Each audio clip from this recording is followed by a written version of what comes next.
ગુજરાતના ઉત્તમ શિક્ષકોની ટીમ આપને દ્વાર. તો અત્યારે જ ડાઉનલોડ કરો યુથ એજ્યુકેશન એપ્લિકેશન.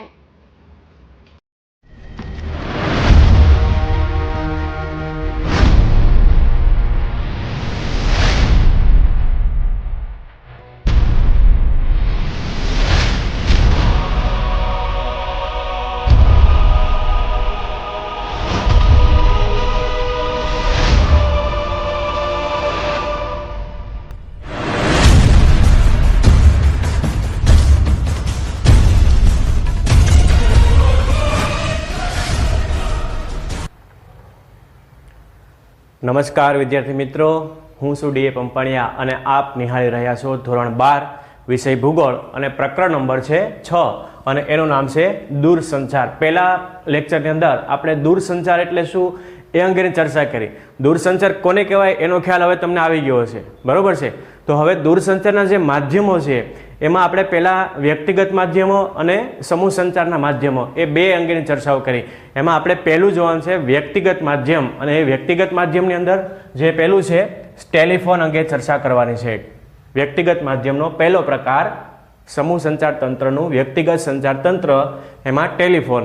તો ટેલિફોન અંગે ચર્ચા કરવાની છે. ટેલિફોનનો પ્રારંભ ભારતમાં ક્યારથી થયો, ટેલિફોનની સેવાઓ સાથે કયા કયા વ્યક્તિ જોડાયેલા છે, આ સેવાઓ ભારતની અંદર કઈ કઈ ખાનગી કંપનીઓ આવી, પહેલાં કયા નામે ઓળખાતું હતું, એનું ખાનગીકરણ ક્યારે થયું, ક્યારે એના નામ બદલવામાં આવ્યા, એ અંગેની ચર્ચાઓ આપણે કરીએ. એ પહેલાં આપણે ટેલિફોન અંગે થોડીક ચર્ચાઓ તમને કરું કે તમે ઘણા બધા હિન્દી પિક્ચરોની અંદર આ સ્ટોરી જોયો છે કે શરૂઆતના જે ટેલિફોન હતા મિત્રો, એની અંદર તાંબાના વાયરનો ઉપયોગ કરવામાં આવતો અને રિસીવર અને માઇક્રોફોન બંને અલગ અલગ હતા. હિયરિંગ એટલે કે એક અહીંથી બોલવાનું અને એક સાંભળવાનું, અને એક એનું સ્ટેન્ડ હતું અને સ્ટેન્ડ ઉપર.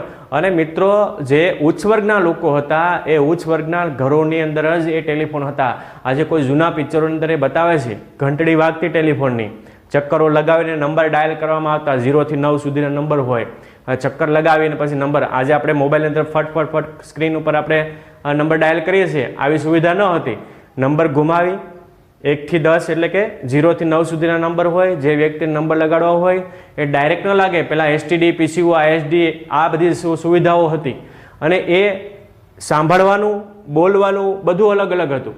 અને એક મોટું સ્ટેન્ડ હોય, એ સ્ટેન્ડ ઉપર એક ટેલિફોન પડ્યો રહેતો હતો, એક મોટો આખો એક હેન્ડલ પ્રકારના એ ટેલિફોન હતા. અને ક્યાં સુધીનું નેટવર્ક ફેલાયેલું હતું કે જે ઉચ્ચ વર્ગના લોકો હોય અથવા કોઈ સરકારી મંત્રાલયો હોય અથવા સરકારી ઓફિસો હોય, એવી જગ્યાએ ભાગ્યે તમારા ગામની અંદર તમારા વડીલોને પૂછજો કે ગામની અંદર પહેલાં વહેલા કોના ઘરે ટેલિફોનની સુવિધા હતી.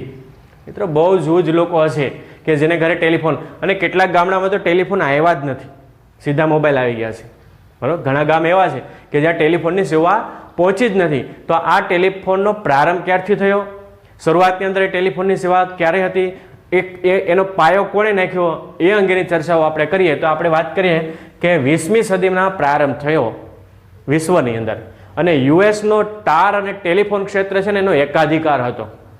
અમેરિકા એની ઉપર એનો એકાધિકાર હતો. તાર અને ટેલિફોનની વાત આવે તો અમેરિકા એટલે ઇન્ટરનેટનું ઉદ્ગમ સ્થાને અમેરિકા જ છે. તાર અને ટેલિફોનનું ઉદ્ગમ સ્થાને અમેરિકા જ છે.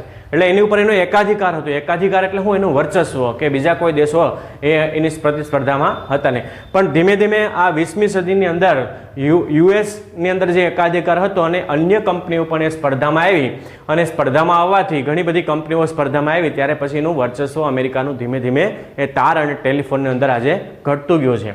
શરૂઆતની અંદર એને તાંબાના તારનો ઉપયોગ કરવામાં આવતો હતો, અને એ પછી સ્પર્ધા વિધિ, કંપનીઓ હરીફમાં આવી, બીજા દેશો પણ ટેલિફોન ક્ષેત્રે આગળ આવ્યા, અને તાંબાના તારને બદલે ઓપ્ટિકલ તારનો ઉપયોગ કરવામાં આવ્યો. જે આજે આપણે વાપરીએ છીએ તે ઓપ્ટિકલ તારનો ઉપયોગ કરવામાં આવ્યો. જોકે હવે તો ટેલિફોનની સુવિધાઓ ક્યાંક ભાગ્યે જ એ સરકારી મંત્રાલયો હોય, સરકારી ઓફિસો હોય એવી જગ્યાએ આજે ટેલિફોન રાખ્યા, નહીંતર તો મોબાઈલ એ તમે કોઈ પણ વ્યક્તિની સુવિધા, એ બધી જ સુવિધાઓ જે ટેલિફોનની અંદર હતી એનાથી વિશેષ સુવિધાઓ આજે સ્માર્ટફોનની અંદર આવે છે. એટલે હવે તાંબાના તારને બદલે ઓપ્ટિકલ તારનો ઉપયોગ થવા લાગ્યો છે, જેથી પ્રચારણ છે એ સરસ બન્યું. અવાજ અને દૂર દૂર સુધી એના જે કોઈ પણ એના તરંગો છે એ ઝીલી શકતા, અને ઓપ્ટિકલ તારનો ઉપયોગ કરવામાં આવ્યો.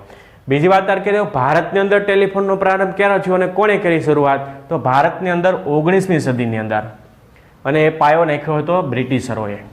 ભારત દેશની અંદર અંગ્રેજો આવ્યા અને અંગ્રેજો છે એને ટેલિફોન લઈ આવ્યા અને ટેલિફોનના માધ્યમથી અંગ્રેજો એકબીજા સાથે એના અધિકારીઓ છે કે જે કોઈ પણ એની જે સત્તાઓ હતી એ સત્તાધીશો સાથે એ ટેલિફોનથી વાતચીત કરતા હતા.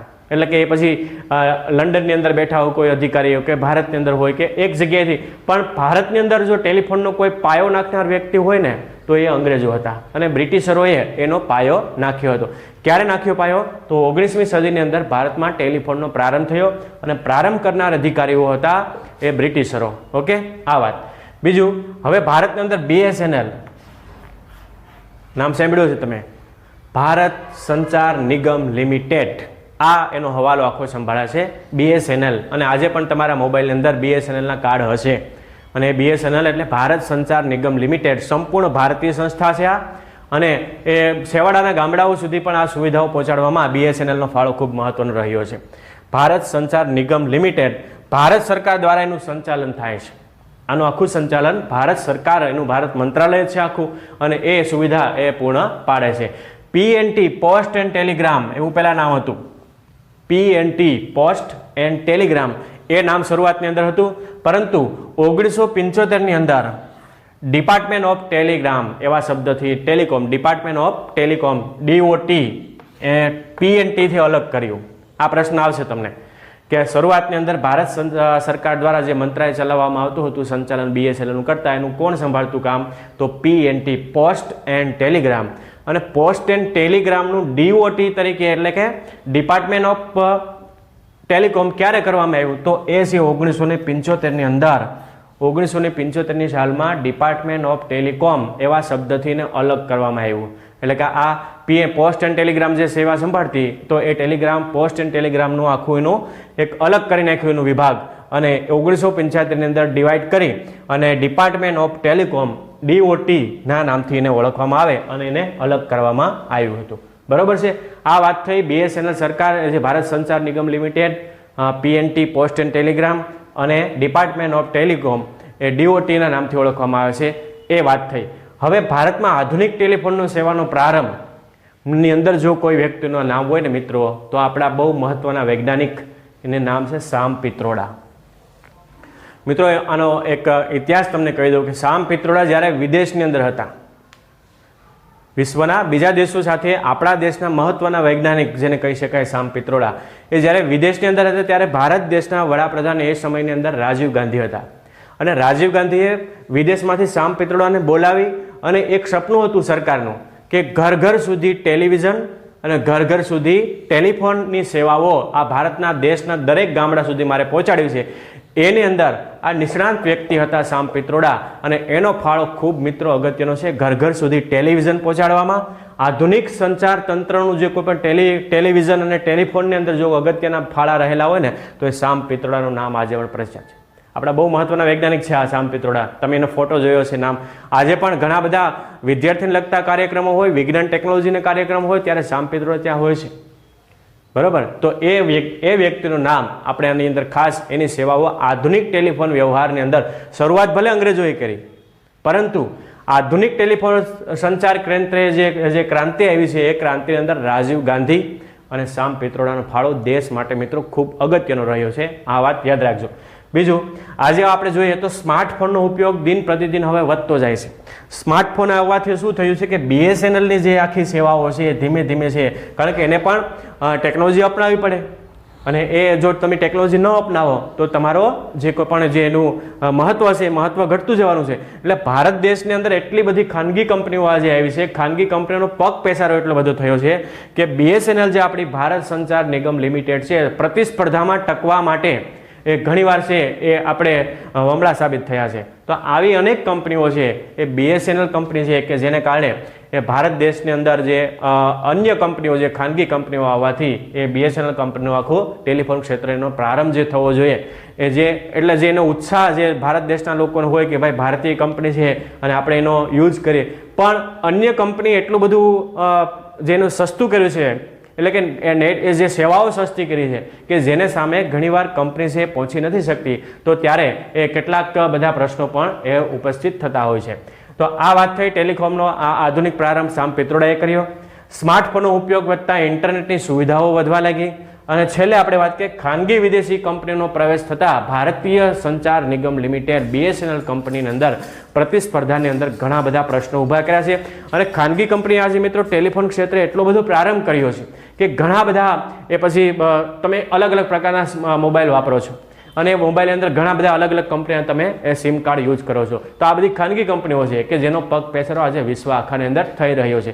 તો એવા સમયની અંદર આજે સુવિધા વધારે કારણ કે જેમ બજારની અંદર સ્પર્ધા વધવાની છે એમ લોકોની સુવિધા વધવાની છે. કોઈ વ્યક્તિ જીઓ કંપની છે તો એવું કે ભાઈ જેના ડેટા પેકની વાત આવે કે અથવા જો કોલિંગની વાત આવે અથવા એના ચાર્જની વાત આવે, ઇનકમિંગની વાત આવે, આઉટગોઈંગની વાત આવે તો એને સામે BSNLને પણ એ કરવું પડે, આઈડિયાને પણ એ કરવું પડે, વોડાફોનને પણ એ કરવું પડે. તો આ બધી કંપનીઓ જ્યારે પ્રતિસ્પર્ધાની અંદર આવે છે ત્યારે ઘણા બધા એટલે કે સુવિધાઓ જેમ કંપનીઓ વધારે આવે તેમ સુવિધાઓ ગ્રાહકોને વધારે પ્રાપ્ત થતી હોય છે. તો મિત્રો આ વાત થઈ ટેલિફોનની. 20મી સદીની અંદર પ્રારંભ, વિશ્વમાં અમેરિકાનો દબદબો, તારનો ઉપયોગ, ઓપ્ટિકલ વાયર આવ્યા. ત્યારબાદ ભારતની અંદર અંગ્રેજોએ 19મી સદીની અંદર ટેલિફોનની શરૂઆત કરી. શરૂઆતની અંદર BSNL જે ભારત સંચાર નિગમ લિમિટેડ તરીકે ઓળખાતું. ત્યારબાદ PNT એટલે પોસ્ટ ઓફ ટેલિગ્રામ 1975ની અંદર DOT તરીકે અલગ થયું, ડિપાર્ટમેન્ટ ઓફ ટેલિકોમ. અને આધુનિક ભારતની અંદર ટેલિકોમના વિકાસની અંદર જો કોઈ વ્યક્તિનો ફાળો રહેલો હોય તો એ આપણા સામ પિત્રોડા આપણા વૈજ્ઞાનિક છે. અને સ્માર્ટફોન અને એનો ઉપયોગ થવાથી ઇન્ટરનેટની સુવિધા વધી અને ખાનગી કંપનીઓનો પગ પેસારો. આટલી વિગત મિત્રો ટેલિફોનની આપણી માહિતી છે. આમાંથી કોઈ પણ પ્રશ્ન પૂછાય તો તમે આરામથી આના જવાબ તમે લખી શકો છો. ઓકે, આટલી વાત રાખીએ. ફરી પાછા મળીએ ત્યારે નવા મુદ્દા સાથે. ત્યાં સુધી આપણે આ પ્રકરણને વિરામ આપીએ છીએ. ધન્યવાદ, આભાર.